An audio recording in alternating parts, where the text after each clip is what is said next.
wow, Abraham, just a knight in shining armor, right? Wow. You know, he didn't give himself up for or sacrifice for her in any way, just like we read in our text for communion last week. Major coward move.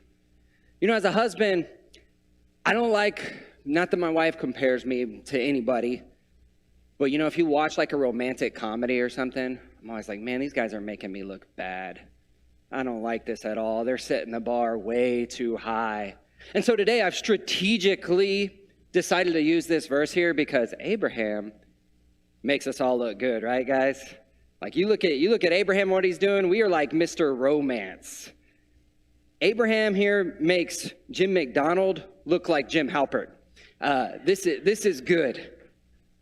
So, because of a famine, they have to move. And I think this is something that we sometimes just kind of gloss over. Is my clicker going to work? There it goes. Because of a famine, they have to move.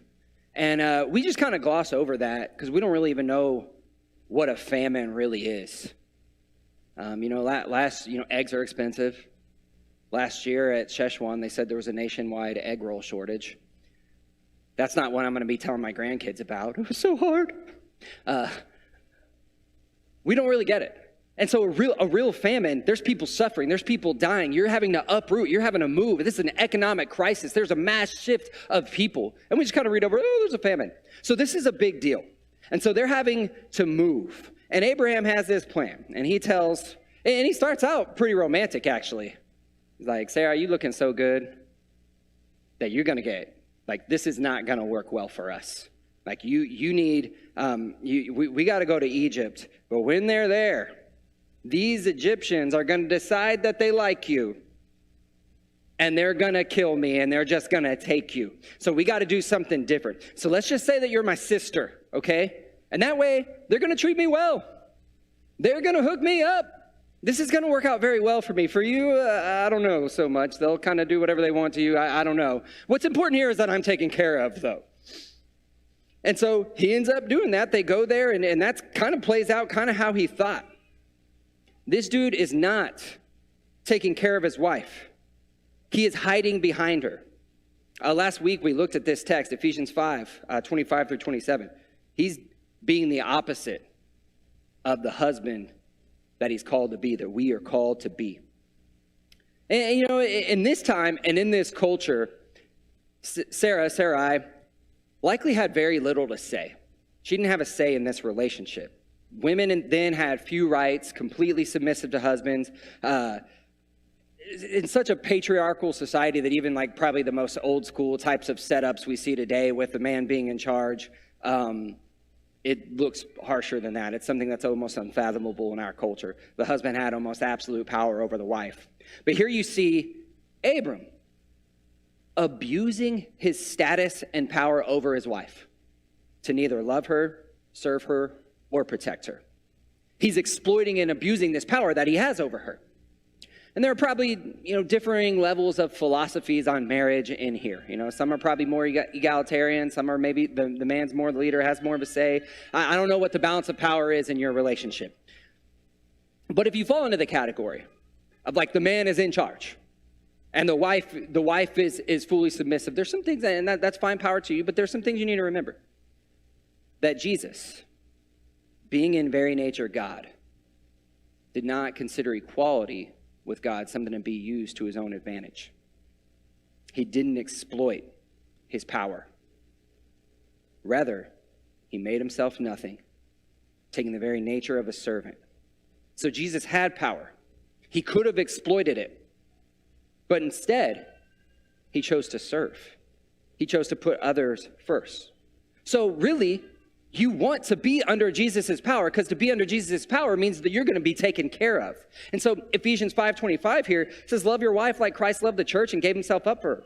We have this example of using power and position to bless those under our power. So in these more patriarchal marriages and households, when you have a great responsibility to love and serve, and to realize that really the hierarchy that Christ set up for us being first means being a servant. So those under you, they aren't there to serve you and sacrifice for you. You're there to do that for them.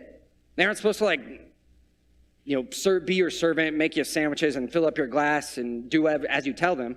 That really isn't the biblical ideal setup for marriage at all. Traditionally, we've kind of played up the wives submit part, right? While downplaying that the husband's to serve and sacrifice for the wife. And I should say, if you read all of Ephesians 5 in context, it says submit to one another out of reverence for Christ. We kind of like to just skip over that one and go right to wives submit to husbands. But there's something very powerful and respectable in having power and choosing not to exploit it, choosing not to abuse that power we have over people, but to love and serve them instead. And so men who live in that kind of family and that kind of setup, remember that. And I say men, look, I've been on Westgate a long time. I know who wears the pants in some of these relationships. So women too, this is also for you. When you have that power, do not use it to exploit. You are there to serve. You are there to love. You are there to take care of people.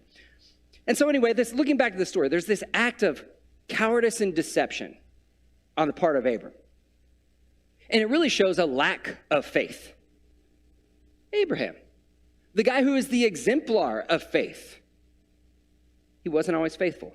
In fact, he was pretty much the opposite in this case. Just a few verses before the one Wyatt read, God told him, I'm going to make you into a great nation. And here, just a few verses later, he's already doubting that. He's already doubting God's power. He's already doubting God's providence. And he's already thinking, I don't know if I can trust God. I got to take this matter into my own hands. And so he lies, he deceives, he takes care of number one. But it's interesting because also in that text just before, he could be applauded because he looked very faithful. He uprooted his life, his family, everything he had, and he moved to Ur when God told him to. So he was faithful at the beginning. He's hearing from God. He makes an altar to God right before this text that we had in our scripture reading this morning. So it took this famine, it took a hitch in the road to make him kind of lose faith in God. Just a few verses earlier, this guy looked really faithful, but here he's not. Here he's faithlessly hiding behind his wife. So was Abraham faithful or not? Well, in the end, he's known for his faith. That's how history knows him. He gets a favorable take on him at the end. I love that positive take. Sure, Abraham made mistakes. He didn't always have this perfect faith, but he's remembered for the good, not the bad. It seems like God remembers Abraham for the good too. I mean, the scriptures remember him that way. He gets kind of put in the faith hall of fame in Hebrews. In Romans, he's quoted as having this faith credited to him as righteousness. He's known to be one of the heroes of the faith. And it's interesting. God has this grace-filled, positive take on Abraham. Do you ever feel like God is just looking down at you? Or maybe even looking down on mankind and just thinking like, messing up all the time. Failures. Dummies. Jerks. Just like he's looking down mad and disappointed all the time. Sometimes that picture of him has kind of been painted. But he's got a pretty nice take on this failure. He's got a pretty nice take on other failures in the Bible too. Think David. Think Peter. They're remembered for their faith. They're remembered for being good. And so maybe as he looks down at us, maybe he sees the good in you. Maybe he values the good things you do. Maybe you are actually more critical of yourself than God is. Maybe you're more critical of other people than God is. So in our often overly critical and harsh world where we just feel like there's cameras at us all the time, perhaps we should have this same take on people when dealing with them, to see the good in them and not the bad, to emphasize their humanity, to emphasize their value, to change the way we look at people. I guess I should attempt to give some marital advice in here on this series, even though I'm not the expert. But especially when you're at a hard place in your marriage, you need to remind yourself of why you love that person, of why you chose that person, of why you see that value in them. And maybe for extra points, maybe tell them. But this is something I've had to learn, and it's something that when people drive you nuts, to kind of stop, to take a step back and train your mind to see the frustrating parts of them as symptoms of brokenness, and to see the humanity, the goodness, and the value in them, because I believe all people have a lot of good in them. But looking at this story, this isn't Abraham's only act of weakness.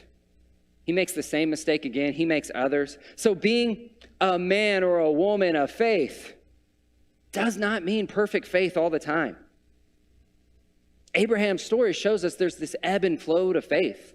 Sometimes you've got it, sometimes you don't. When a man in the New Testament, a man comes and asks Jesus to heal his kid, his kid's possessed. And I love the line this guy says. He says, I believe, help me in my unbelief.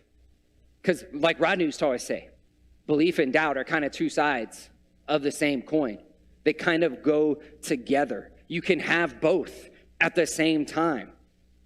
And I love that. I love the honesty in that. I love the honesty and kind of saying, look, yeah, there's parts of me that doesn't totally believe. Faith is fluid, and that's okay. If you're struggling with faith, it doesn't mean you're bad. It means you're human. It means you're walking through the human experience. There's an ebb and flow to it.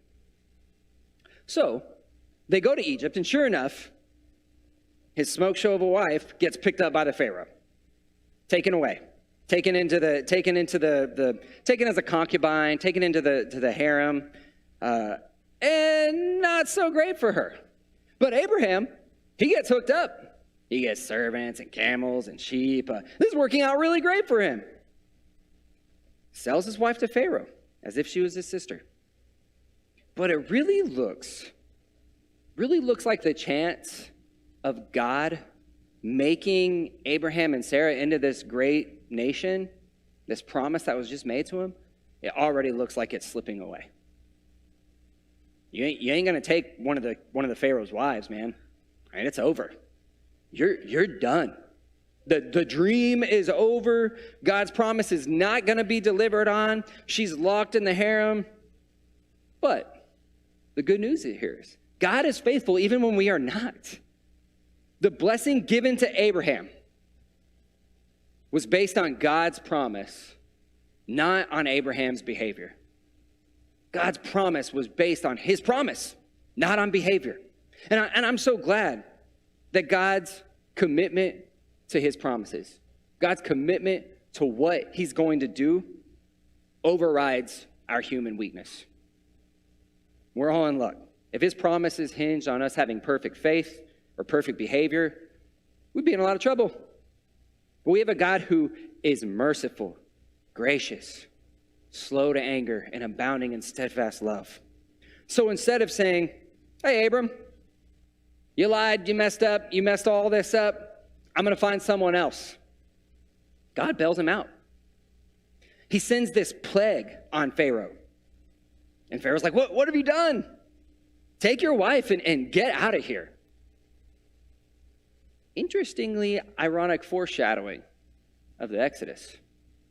God's people come in, get kind of taken captive, then a plague comes, and then they're sent packing with riches. And so they leave to the Negev, richer than they came. Abraham still has he's got all these riches. He was hooked up. Pharaoh didn't take those back. He didn't take all that stuff back. He just said, get out of here. So he's got everything, right? Just about everything. Maybe everything except a happy wife, right? That was probably an awkward trip to the Negev after all that just happened. I can see Sarah sitting there like this. Well, Abe, guess you're willing to sacrifice everybody but yourself. And then Abe's probably thinking, you traffic your wife one time, I'm never going to hear the end of it. Jeez, it's not like this is going to happen again. Sarah, I promise. I won't make the exact same mistake twice. Except in chapter 20, when he makes the exact same mistake again, this time to a Philistine king. Does the exact same thing. Says Sarah's his wife, Sarah's his sister. The king takes her in. And then I'm sure after it happens that time that he said, well, look, this isn't like starting a long pattern of deception. It's not, my son Isaac, he's not going to make the exact same mistake. Till chapter 26, when he makes the exact same mistake as well. He started a pattern here. He started a pattern of a family that ends up being deceptive. A family that struggles with faithlessness. A family that struggles with cowardice. But it's not just his family. It's not just Israel. It's God's people. We, as God's people, we come from a line of people that mess up. We come from a line of people that are scared. We ourselves oftentimes are faithless. We ourselves oftentimes are scared and don't live up to the standards that we would hope for. But what I want you to hear this morning is God is faithful, even when we are not. His steadfast love does not end, nor does his forgiveness. He's working and he's still molding and he's shaping us, and he's taking our story that it seems like we've messed up, that it seems like we've taken this turn where there's no turning back. This is the path we've chosen, but he can swoop in and he can change all that. He can continually rewrite our story. And so he doesn't see us, when he looks at us, he doesn't see our failures. He doesn't remember us for our failures, but he sees us as who he's created us to be. He sees us for our potential and for who we truly are in him. We have a good, redemptive God. If you want to give your life to him this morning, we invite you to come now. As together we stand and sing.